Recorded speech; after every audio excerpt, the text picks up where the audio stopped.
সরকারি প্রাথমিক বিদ্যালয়ের আজকের এই উঠান বৈঠকে উপস্থিত আছেন, সভাপতিত্ব করছেন ময়দানহাটা ইউনিয়ন বিএনপির সভাপতি সিরাজুল ইসলাম সাজু এবং আরো উপস্থিত আছেন ময়দানহাটার প্রাণভোমরা এবং ময়দানহাটা ইউনিয়ন বিএনপির সাবেক সফল চেয়ারম্যান মাহবুব আলম মানিক সহ ময়দানহাটা ইউনিয়ন বিএনপির যুবদল, স্বেচ্ছাসেবক দল, ছাত্র দল, মহিলা দল, তাঁতি দল, কৃষক দল সহ প্রত্যেকটা গ্রামের সাধারণ কর্মী এবং ভোটারবিন্দু সবাইকে আমার আন্তরিক সালাম, আসসালামু আলাইকুম।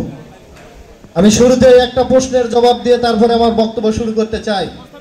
আপনাদেরকে অনেকেই প্রশ্নের সম্মুখীন করবে, আপনারা সেই প্রশ্নের জবাব দেবেন, প্রত্যেকেই সেই প্রশ্নটা মুখস্থ করে রাখবেন। যাকে জনাব তারেক রহমান মনোনয়ন দিয়েছেন তার বিরুদ্ধে বিভিন্ন প্রশ্ন উঠবে, আপনারা সেই প্রশ্নের জবাব দিয়ে তাদেরকে হেয় করবেন এবং তাদেরকে বুঝাবেন। তারা বলবে জনাব মীর শাহ আলম যখন উপজেলা চেয়ারম্যান ছিল তখন কোনো উন্নয়ন করতে পারেনি, তিনি অনেক ওয়াদা দিয়েছিল সেগুলো বাস্তবায়ন করতে পারেনি। আপনারা বলবেন 2009 সালে যখন উপজেলা পরিষদে নির্বাচিত হয়েছিল তখন আওয়ামী সরকার প্রতিশ্রুতি দিয়েছিল বাংলাদেশকে দ্বিকক্ষ বিশিষ্ট পার্লামেন্ট করবে, উচ্চকক্ষ বিশিষ্ট পার্লামেন্ট রাষ্ট্রপতির নেতৃত্বে থাকবে এবং দ্বিকক্ষ বিশিষ্ট নিম্নকক্ষ বিশিষ্ট পার্লামেন্টে এমপিরা থাকবে। এমপিরা শুধু আইন প্রণেতা হিসেবে থাকবে এবং সকল অবকাঠামো উন্নয়ন সবকিছু হবে স্থানীয় সরকার এবং পল্লী উন্নয়ন ব্যবস্থাপনার মাধ্যমে। আপনারা দেখেছিলেন 2009 সালে যখন বিএনপি একক সংখ্যাগরিষ্ঠ বিজয় পেয়েছিল তখন তারা আওয়ামী সরকার বিএনপির প্রার্থীদেরকে ভিলেন বানানোর জন্য সেই মন্ত্রণালয়কে স্থগিত করেছিল। এই জবাবটা আপনারা দিবেন। আমরা বিএনপি করি, বিএনপির মূল শিকড় বগুড়া, আমাদের সকলের উচিত বগুড়ার নেতাকে বিজয়ী করা, ঠিক কিনা? বিগত 17 বছর বগুড়া বিভিন্ন উন্নয়ন অবকাঠামো থেকে বঞ্চিত ছিল, আমরা আর বঞ্চিত থাকতে চাই না। জনাব তারেক রহমান বলেছেন বগুড়ার সরকার যদি ক্ষমতায় আসে বগুড়াকে শিল্প নগরী করে তোলা হবে। বগুড়া একটি কৃষিভিত্তিক এলাকা, সেই বগুড়াকে কৃষি ইকোনমিক জোন করার জন্য তিনি পরিকল্পনা নিয়েছেন। তাহলে কাকে ক্ষমতায় পাঠাতে হবে?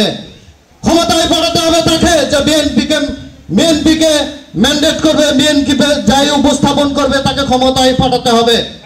এই ময়দানহাটা ইউনিয়নে 61টি কাঁচা রাস্তা আছে যেটা মাহবুব আলম মানিকের নেতৃত্বে উনি এই 61টা কাঁচা রাস্তা ফাঁকা করতে চায়। তাহলে 61টা কাঁচা রাস্তা ফাঁকা করতে গেলে যাকে ভোট দিলে, যাকে ম্যান্ডেট দিলে 61টা কাঁচা রাস্তা ফাঁকা হবে, আপনারা তাকেই ভোট দেবেন। আমরা আজ বলতে চাই, আজকে আপনারা দেখছেন জুলাই যোদ্ধা নামে বাংলাদেশে নৈরাজ্য সৃষ্টি হচ্ছে। এরা কারা?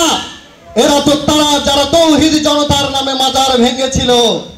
এরা তো তারা যারা সাধারণ ছাত্র বেশে ক্যাম্পাসে রাজনীতি নিষিদ্ধ করতে চেয়েছিল, তারা আবার পরবর্তীতে প্যানেল দিয়ে নির্বাচন করেছে।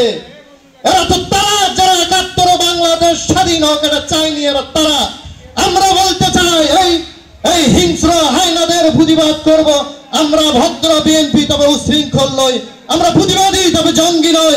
আমরা আগামী ব্যালটের মাধ্যমে প্রমাণ করে দিতে চাই বাংলাদেশের স্বাধীনতাকামী মানুষ, বাংলাদেশের স্বাধীনতা সার্বভৌমত্ব বিশ্বাসী মানুষ আগামী ফেব্রুয়ারিতে ধানের শীষে নীরব ব্যালট বিপ্লব ঘটিয়ে প্রমাণ করে দিতে হবে এই দেশের রাজাকারের স্থান নাই, এই দেশের স্বাধীনতা সার্বভৌমত্ব বিরোধীর জায়গা নাই।